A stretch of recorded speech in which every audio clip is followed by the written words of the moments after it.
मोदी जी हिंदुओं का बचाओ, हिंदुओं का बचाओ, हिंदुओं का मारा जा रहा है। पाकिस्तान नहीं बना होता, इस तरीके से हिंदू नहीं जलाया होता, और जलाता तो फिर उसकी क्या दुर्गति होती या वह भी जानता। बांग्लादेश छोड़ दो, बांग्लादेश छोड़ दो। सिंदूर पार्टी की शुरुआत बांग्लादेश से होगी, इनका अंत करने के लिए हम आ रहे हैं। और मोहिता मित्रा कह रही कि बांग्लादेश अच्छा देश है, फिर जाए वहाँ क्यों बैठी है यहाँ। और आज अगर हिंदू एक नहीं होगा तो बटेगा तो कटेगा। इसकी कठोर प्रतिक्रिया होनी चाहिए और सब हिंदुओं को मिलकर इसका सामना करना चाहिए। बांग्लादेश में हिंदू युवक दीपू दास की हत्या के बाद बवाल मचा हुआ है। विरोध प्रदर्शन की आग भारत और नेपाल तक पहुंच चुकी है। ये गद्दार है, ये खोर है, ये जो नमक हराम है। बांग्लादेश में जो भी हमारे हिंदू भाई हैं, उनको जलाया जा रहा है, हमारी बहन बेटियों की इज्जत लूटी जा रही है। देश की जनता मोदी सरकार से बांग्लादेश में हिंदुओं की सुरक्षा को लेकर सख्त कदम उठाने की मांग कर रही है। इस बीच उत्तर प्रदेश के मुख्यमंत्री योगी आदित्यनाथ का बड़ा बयान सामने आया है। आप दलितों को वोट बैंक की निगाह से देखते हैं, इसलिए कुछ बोलते नहीं। इसलिए मैं कह रहा हूं ना, देखो बांग्लादेश में एक दलित नौजवान को कैसे जला दिया गया। आप लोग गाजा पट्टी में होने वाले किसी भी उस पर आंसू बहाते हैं, लेकिन आपकी जबान से एक शब्द नहीं निकल रहा है, क्योंकि एक दलित नौजवान मारा गया बांग्लादेश में, और उस नौजवान के मरने पर आपकी जबानें सिल चुकी हैं, क्योंकि आप उसको केवल वोट बैंक के रूप में इस्तेमाल करते हैं।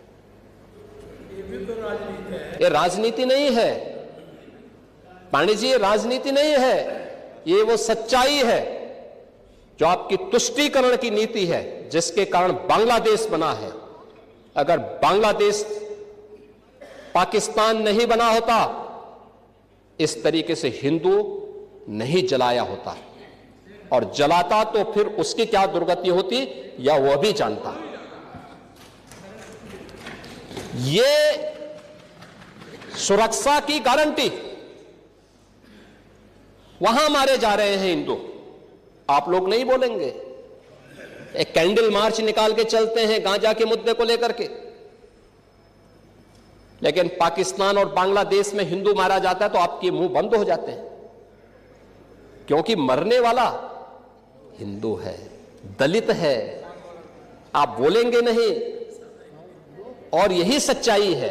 निंदा प्रस्ताव पारित होना चाहिए, और यह प्रस्ताव नेता विरोधी दल की तरफ से आना चाहिए।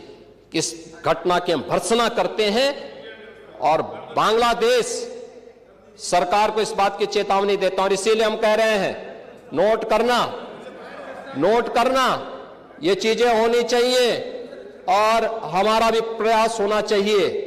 जब बांग्लादेशी को यहां से निकालेंगे और रोहिंग्या को यहां से बाहर का रास्ता दिखाएंगे, तो उनके समर्थन में मत आना, क्योंकि उनमें से बहुत सारे लोगों के वोट आपने बनवाए हैं, उनके बहुत सारे लोगों के लिए आधार भी बनवाने का पाप किया है आप लोगों ने। इसलिए इन चीजों को ध्यान में रखना, और एक एक चीज की स्क्रीनिंग होगी,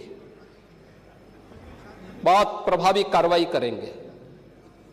हमारे ही देश में रह करके हमारे लोगों के खिलाफ अपराध, और वहां पे निर्दोष हिंदुओं पर अत्याचार करोगे, निर्दोष सिखों पे अत्याचार करोगे, यह स्वीकार्य नहीं हो सकता है। आज कोई गुंडा किसी इंडस्ट्रीज को फोन नहीं कर सकता, किसी व्यापारी से गुंडा टैक्स नहीं ले सकता, नहीं कर सकता। अगर करेगा तो उसको भी मालूम है कि इसके परिणाम क्या होंगे। कोई जानबूझ करके उलझेगा तो उसको ही मालूम है कि जानबूझ के उलझने का मतलब अब वह स्थिति नहीं है कि जब पुलिस आगे आगे दौड़ती थी और गुंडे उसको पीछे से दौड़ाते थे। अब वह यूपी नहीं है, अब ये वह यूपी है जो हर प्रदेशवासी को सुरक्षा की गारंटी तो देता है, लेकिन हर गुंडे को इसके लिए चेतावनी भी देता है कि सुधर जाओ, नहीं तो यमराज के यहां जाने के रास्ते भी खुले हुए हैं और यमराज का बुलावा आ जाएगा।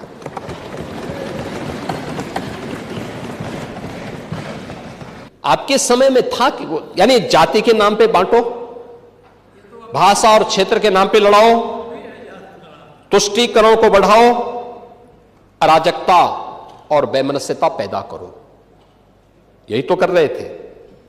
दंगे, जंगल राज, माफिया राज, वन डिस्ट्रिक्ट वन माफिया, गुंडा टैक्स, अवैध वसूली।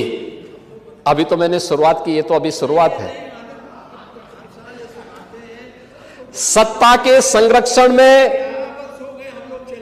पैरेलल नहीं, 11 वर्ष नहीं, अभी तो आपको जो है 2047 तक इंतजार करना होगा। अभी 2000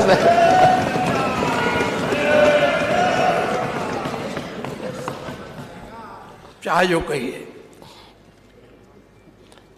आज यानी उस समय हरेक तबके में असुरक्षा का वातावरण था। प्रदेश की छवि अराजकता की थी और स्थिरता की थी। और आज रूल ऑफ लॉ आज यूपी के अंदर है। कोई सांप्रदायिक दंगा नहीं है। दंगाई, ओह, दंगा कैसे होता है और दंगाई का उपचार कैसे होना है, हाँ, तो बरेली के मौलाना से पूछ लो। अब यहां न कर्फ्यू है न दंगा है, अब यूपी में सब चंगा है। यह है नया यूपी। पूरी भर्ती की प्रक्रिया को तार तार हर व्यक्ति बेहाल था। आज उत्तर प्रदेश का नौजवान नौकरी प्राप्त कर रहा है। क्या शिक्षा में, क्या उत्तर प्रदेश लोक सेवा आयोग में, क्या अधीनस्थ सेवा चयन आयोग में, क्या पुलिस भर्ती बोर्ड में।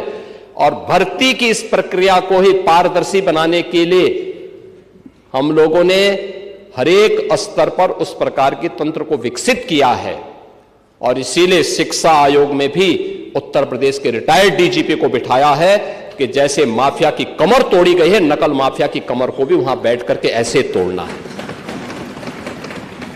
क्योंकि नकल माफिया आदत तो आप लोगों ने खराब की थी, लेकिन उनकी आदत को सुधारने का काम, क्योंकि जब भी कोई हैंकड़ी दिखाता है तो उसकी हैंकड़ी को ठीक करने का काम भी सरकार का होना चाहिए। और यही हमारे पद की शपथ भी है।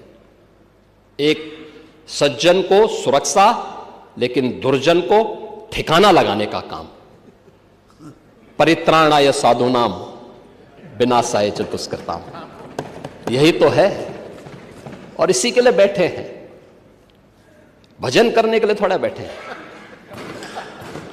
भजन करना तो हमारे पास मठ पर्याप्त है, उसी में कर लेते हैं।